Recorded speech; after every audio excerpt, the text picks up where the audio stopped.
Assalamualaikum warahmatullahi wabarakatuh. Hello everyone. So, welcome to my YouTube channelnya Penerbit Adab. Oke, adanya aku di sini pasti ada tujuannya kan. Nah, di sini tujuannya aku ingin mereview salah satu buku pendidikan yang bernuansa sains modern. Waduh, menarik banget nih pasti kan. Cuman sebelum aku melanjut untuk mereview buku, izinkan aku untuk introduce myself terlebih dahulu ya.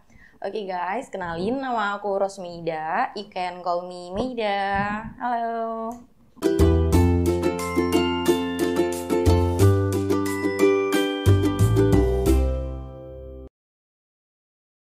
Oke, tadi aku bilangin mereview salah satu buku kan.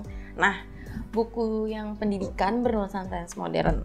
Nih bukunya, aku pegang. Bukunya berjudul Linguistik Al-Quran Membedah Makna dalam Konvensi Bahasa. Wah, menarik bukan? Menarik banget dong pasti. Buku ini ditulis langsung oleh Wahyu Hanafi Putra, dicetak di bulan September tahun 2020 yang diterbit langsung sama yang punya YouTube-nya, Penerbit Adab. Oke. Buku ini juga merupakan hasil berbagai riset ilmiah di bidang bahasa dan sastra Arab yang dirangkum dengan satu kesatuan guna memberikan respon terhadap wacana kritis di Al-Quran di era kontemporer. Wah, menarik nih, menarik kan? Oke. Sebelum aku mereview lebih detailnya, di sini aku nggak yang detail-detail banget nih, cuman poin-poinnya aja. Mungkin kalau kalian mau lebih detailnya lagi, bisa langsung dibeli aja buku Linguistik Al-Qurannya. Oke. Di buku Linguistik Al-Quran ini terdapat 8 bagian, 8 poin-poin yang ada di dalam buku ini. Di poin 1 ada Muqaddimah. Muqaddimah tuh nanti ada isi dari buku ini, gimana awalnya. Dan ada di bagian 2, bagian 3, bagian 4, sampai bagian 8, ada 8. Wah, tapi di bagian ini ada poin-poin pentingnya setiap bagiannya. Nah, nanti aku paling bacain poin-poin per bagiannya. Cuman gak semua detailnya kalian baca sendiri. Gak aku bacain lah. Ini guys, langsung bagian 1 nanti ada Muqaddimahnya nanti ada isi dari buku ini, awalnya gimana. Dan di bagian 2 ada tentang bahasa dan wacana kontemporer, tinjauan epistemologi dalam medan linguistik. Wah, kalian nih untuk mahasiswa-mahasiswa nih mungkin pengen tahu kan. Oke, di buku Linguistik Al-Quran ini ada 8 bagian ya guys, bagian poin-poin penting yang apa aja terdapat di buku ini. Aku nggak mungkin bakal nge-review semua poin-poinnya. Aku cuma ngasih tahu intinya aja, sisanya kalian baca sendiri. Oke. Di bagian 1 itu ada daftar isi. Ya, Muqaddimah sama aja. Di bagian kedua ada tentang bahasa dan wacana kontemporer, tinjauan epistemologi dalam medan linguistik. Wah, nambah menarik kan kalau aku makin nyebutin satu persatu bagiannya nih. Di bagian ketiga ada Al-Quran dan bahasa, visibilitas linguistik dalam analisis tekstualitas Al-Quran Studies. Ini aku makin bacanya aja makin nambah penasaran buat kalian nanti yang mau baca bukunya. Untuk di bagian keempat ada aforisme Al-Quran, menelusuri estetika ayat-ayat metaforis dalam kesusastraan Al-Quran. Aku makin tegang buat bacanya nih guys. Di bagian kelima ada semantik Al-Quran, referensi makna manusia di balik surat Al-Fatihah. Lanjut nggak nih aku bacain? Lanjut dong mesti. Di bagian keenam ada stilistika Al-Quran, ragam gaya bahasa ayat-ayat imperatif dalam Al-Quran. Nambah menarik lagi. Oke, lanjut di bagian ketujuh ada semiotika Al-Quran, representasi makna verba reflektik, perilaku manusia dalam surat Al-Ma'un, dan bias sosial keagamaan. Wah, nambah menarik lagi. Ini lanjut ke bagian terakhir.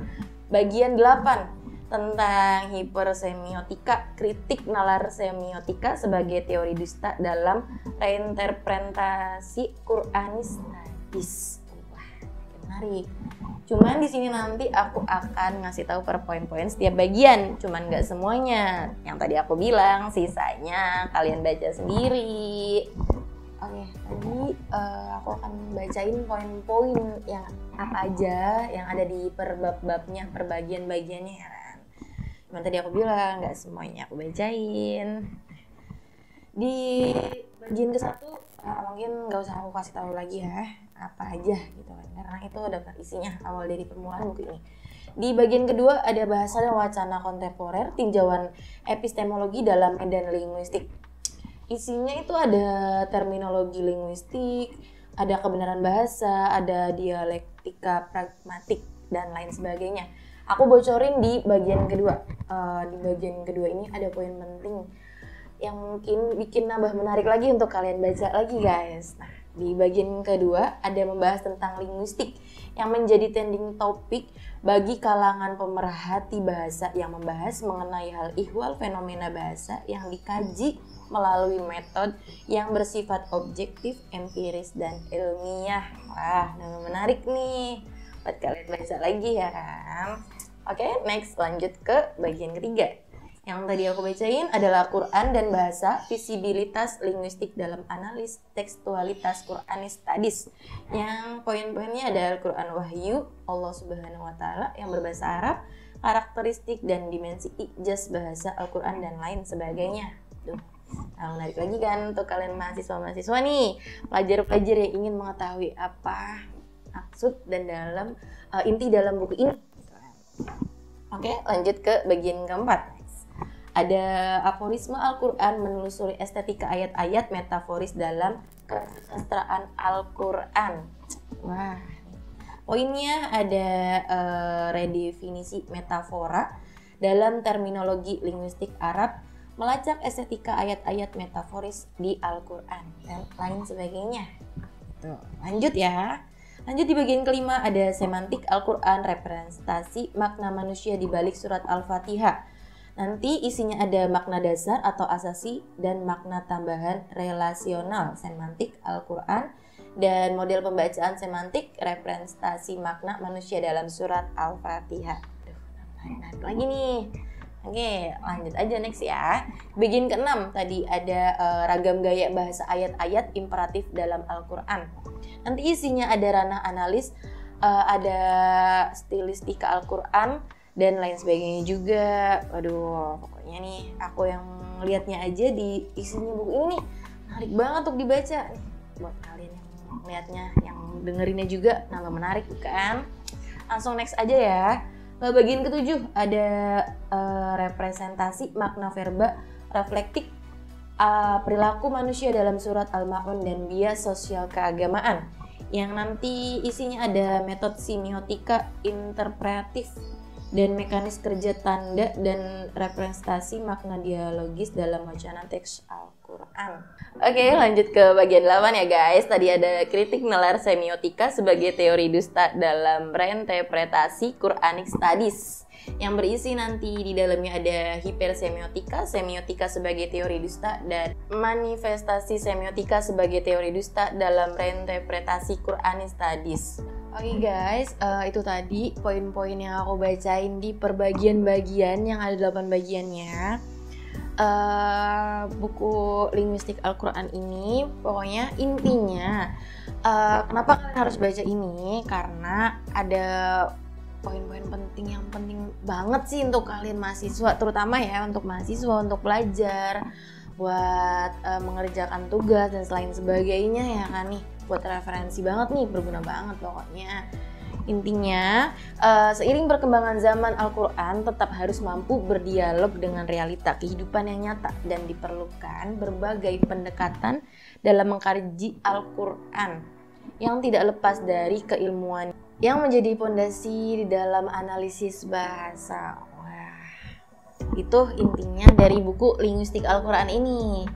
Pokoknya buat kalian para mahasiswa, para pelajar dan lain sebagainya, ini ngebantu banget nih buat referensi banget untuk kalian ngerjain tugas, untuk ya pokoknya berguna banget sih pokoknya buku ini nih untuk kalian yang mau ngerjain tugas dan lain sebagainya.